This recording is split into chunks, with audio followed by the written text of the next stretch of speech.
Guys, welcome back to the channel, welcome back to the Wicked Gamer and Collector. So in today's video we are going to do this ultimate tutorial for modding your Arcade1up cabinet. There are a lot of tutorials out there, but I just want to make my personal tutorial because after my Pandora Games 3D video I got a lot of questions and even some emails. So that pushed me just for doing this video, especially for you. This is more like an ultimate tutorial. Here I'm going to show you some different ways how you can modify your arcade cabinet. There are many different ways to do this. The two things I'm going to do is the Raspberry Pi and the Pandora box, or Pandora Games, Pandora Box 3D, whatever. There are different versions, but Pandora box. And with the Pandora box I'm going to show you how you need to assemble it in your cabinet and what you're going to need. Alright, so I want to point out, in the description box you'll find all the parts for the builds that you're going to need. And also I'm going to do a naughty skipping, because yeah, if you skip here in this video of the Wicked Gamer Collector, you're pretty damn naughty. So the naughty skipping is going to be included so you can search for the information that you're going to need. For example, the monitor or the speakers, doesn't matter. Going to do a naughty skipping, so if you're naughty, use the skipping, be naughty, and yeah, search the information. I hope this video helped you out, and yeah, let's start with the video. And do my best to explain everything. Alright, let's go. Right, so the first thing we're going to talk about is the PCB board that we're going to need for connecting the monitor, because there is no connection like HDMI or VGA on your monitor of the Arcade1up. So this is the first thing you're going to need, of course, link in the description. You need to remove this protection cap. There is nothing very special, 2 screws. Alright, when you're turning around, I recommend putting both mainboards side by side. You can just basically pull it out and put it in the right position in the other mainboard. That's it. That's the only thing you need to do. Alright, and it's very important that you're going to unscrew this one, and you can just basically use the same screw and put it back in the monitor. Alright, so this is the only thing that you need to do. I use a little screws to put it in position. A quick overview, so you can see how you can assemble it. Very nice, very easily. I put everything in position. Again, you can use double-sided tape. I'm not a big fan of it, to be honest. Alright, so the monitor is ready. The next step is the buttons. So what we're going to do is replace all the buttons and the joysticks. So the first thing we're going to need to do is unscrew the Parkers. And when you're done with this task, you can lift off the plastic cover that grants you access to the parts. So the only thing you need to do is just basically pull everything out. Be very gentle with the buttons that you don't damage the artwork. What I'm just going to do from the PCB board in the middle, I'm going to try to pull out all of the cables, and that's the only thing that I'm going to do. It can be a little bit tricky simply because they used a lot of glue in these versions, so sometimes it's a freaking nightmare to get the cables out and unscrew the joysticks. Alright, so let's talk about the kit that I'm using in this video, and of course what you can buy beside this kit. So there are basically 2 versions. We're having the light up version and the version without the light up. It's a little bit personal taste what you really want, so that is something you need to decide for yourself.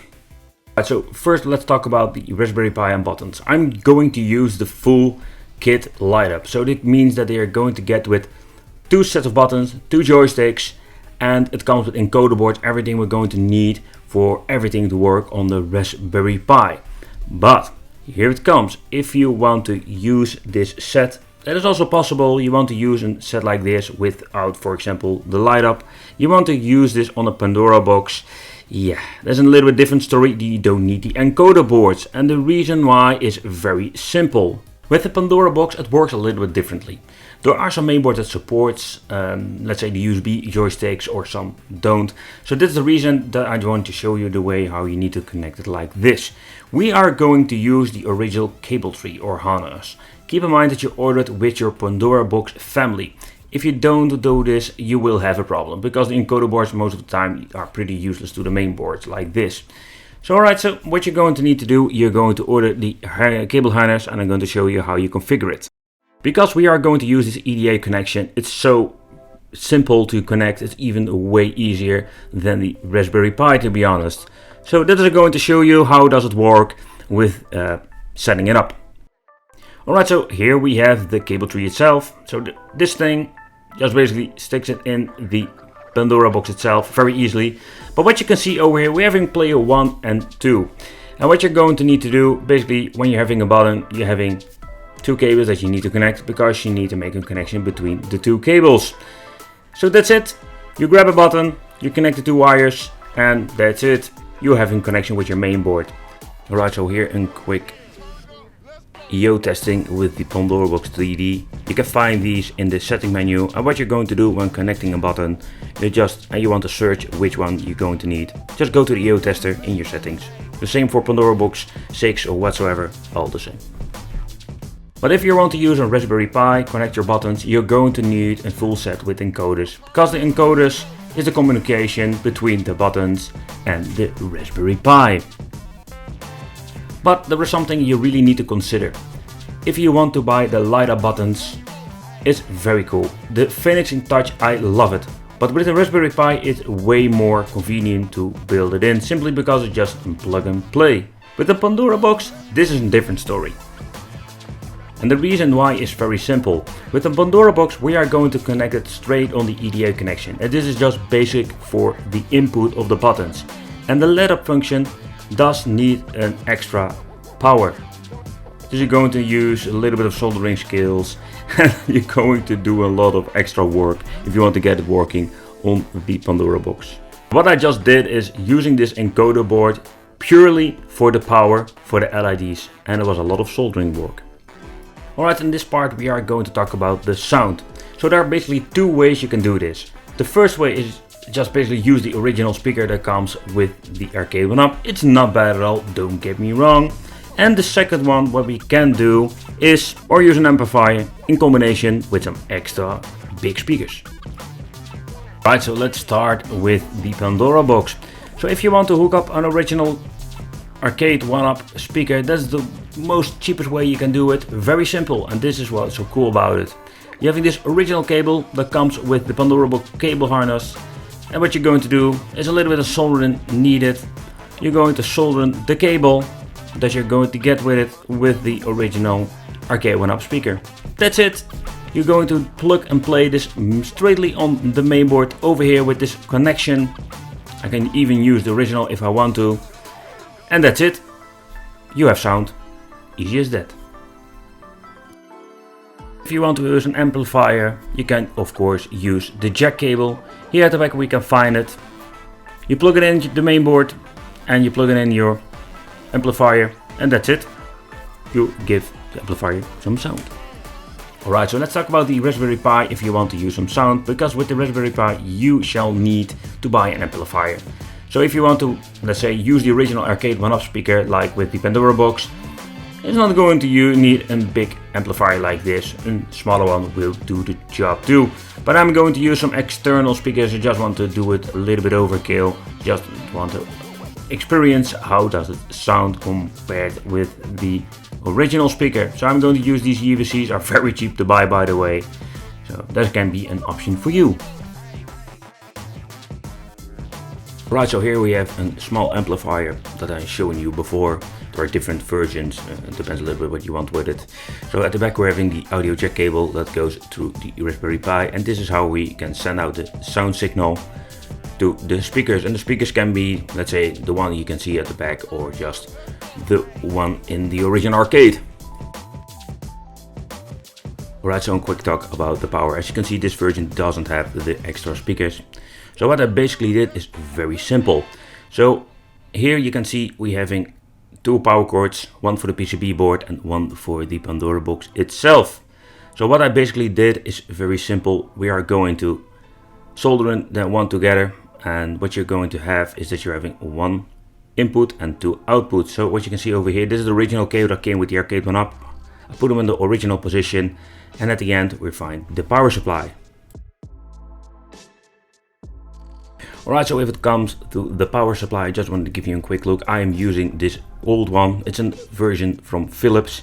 I think it's from a monitor, but this is a very good version. And this one is a 5 amp compared with the original one that was only basically in 3 amp. So you need to have a heavier power supply.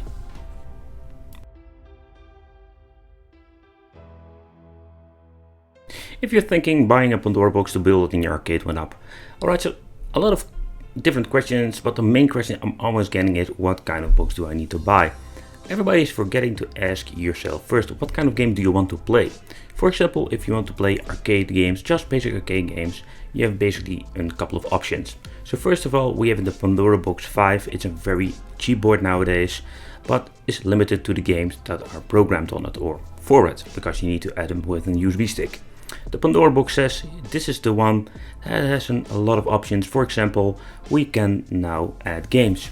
The Pandora Box 9 and 9S Plus and all the other versions, yeah, are just basically rip-offs from the Pandora Box 5. So basically you have the Pandora Box 5 and you have the Pandora Box number 6. But the Pandora Box 6 is the best one, I'm guessing, if you want to play two-dimensional games or arcade games. And again, you can remove and add them if you want to.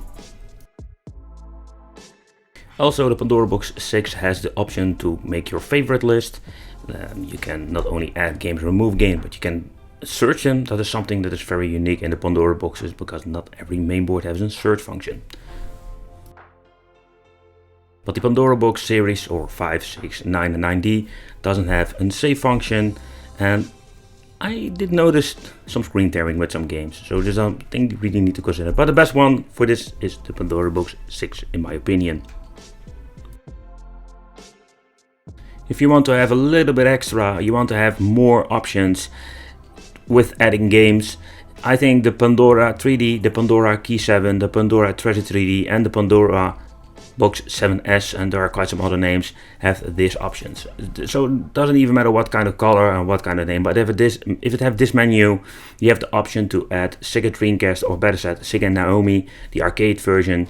We're having, let's see, PSP, PlayStation 1 and N64, but I really want to point out that all of these extra options you have compared with the Pandora Box 5, 6 and all the other versions is that it doesn't have a very good support. Some games run pretty decent, but a lot of games run pretty bad. So keep that in mind. So if it isn't a good option, if you find this board for very cheap or you get it for free, yes, why not? But I would not recommend it, to be honest. It's flawed in many ways. And then we have the last option nowadays when making this video, is the Pandora Game 3D. This one also comes in different names, but just focus on the Pandora Game 3D because, for example, the 9H looks similar, but it is nothing compared with this one. So the Pandora Game 3D, keep that in mind. So, but what I really like about this mainboard, it got a very nice fancy menu. The cooling element, let's start with this, is a little bit better than all the models, because in the copper version, I must say, if you attach it to the casing, it can be very noisy. But let's take a close look at the menu itself. Pandora Games 3D, I love this menu, it looks so nice. We're having all categorized, reset and search, we're having a wide range support of systems. The only thing, and that is something you need to keep in mind, two-dimensional games like, let's say, Super NES, Mega Drive, NES, PC Engine, you cannot add these. You can only add, so far I know, PSP and N64 and Sega Dreamcast. They are the only thing you can add. Maybe you can add PlayStation 1 somehow, but I didn't made a video how to add games, but I couldn't figure it out, to be honest. It's very messy, it's very hard to do. Also, this thing has a quick load and quick save, and this is something that doesn't work with every system, but for the system that it works good, and we have this little extra neat feature that a lot of the other mainboard doesn't have. So what I really like about building a Pandora box inside Arcade1up with the original speaker, it is not really messy. It looks very neat and very clean this way. And simply because we don't have a lot of these extra things that we're going to need to assemble. We don't need, let's say, a power brick inside the Arcade1up. It's just basically one power supply from the outside, and everything looks very clean and nice. I'm still going to clean it up, but what you can see over here, we're going to need an extra power brick, simply because we have different voltages. We're having 5 volt for the Raspberry Pi, 12 volt for the power supply and the screen. So, in my opinion, this is one of the ways, but it is very messy with the Raspberry Pi. Alright, so let's talk about the Raspberry Pi. Let's move these and let's talk about and focus on the Raspberry Pi 3. When making this video, the Raspberry Pi 4 is out, but not very compatible with emulators. So that is not a good option at the moment, but maybe in the future it will be a little bit better, or better said, it will be way better than the Pandora box and the Raspberry Pi. number 3. But nevertheless, the Raspberry Pi, you need to keep in mind that this is a very common thing to use, but it is not very easy because you need to have some knowledge how to set it all up. So keep that in mind. We're having the TV game box. This is an Orange Pi based system from our friends from China. This is what we call ready to go. It comes in with some controllers if you want to, but it is just basically complete package. And I mean with this that, for example, it comes with a case, and even with model number 2, this is more convenient to building it in your Arcade1up. It comes in this very nice case that you can just basically attach or just use some parkers and attach it in your Arcade1up cabinet. So the TV game box, it's less powerful than the Raspberry Pi, so keep that in mind, so it will limit you in emulating some games. Here we have the Odroid XU4, and I really want to mention this thing simply because this thing is quite powerful. The same story like the Raspberry Pi, you need to have some knowledge how to set it up, but what I understand, this thing runs on an octa-core. And this thing has way more potential if it comes to emulating PSP, Sega Dreamcast and some, let's say, later systems. So if you want to go all out, it's a little bit different when installing it, but just want to mention it here in the video. Alright, so let's do a quick side by side with the Raspberry Pi and the Pandora box. So both are just great options, but there are some pros and cons that we're going to talk about. So if you still don't know what to build in your cabinet. So the Pandora box, it's just basically plug and play. There are a lot of great options. For example, we even have the option to use an VGA without any converter. So you can just plug it in your old monitor if you want to. So also it's very cool that we're having the option to use an external speaker, a small external speaker on the main board itself without an amplifier. Right, so that brings us to the Raspberry Pi. The Raspberry Pi, it has a lot of potential if it comes to emulation. We're having more freedom, we can do a lot of things that we can do with the Pandora box, but you need to have some knowledge. You need to, let's say, have some knowledge about how you need to program it, how you need to even install the controllers, etc, etc. So Raspberry Pi, it's not very plug and play, in my opinion, and you need to have some knowledge. So personally, if you want to have an easy mode, the Pandora box is a very great way to do this. And again, what's also very important, you need more power supplies with the Raspberry Pi. So if you're searching a certain product, I will leave a link in the description so you can find the part you're going to need for this rebuilding or modding your Arcade1up. I hope this video helped you out with all of your questions. I tried to cover all the common questions I got through email and comments. But if you still have a question, you can always leave it in a comment. Me or one of my Wicked family members will try to help you out. Thank you for watching. Don't forget to subscribe to the channel and become one of the Wicked family. And like this video if you want to, and hit the little bell, because this means I will see you in the next video.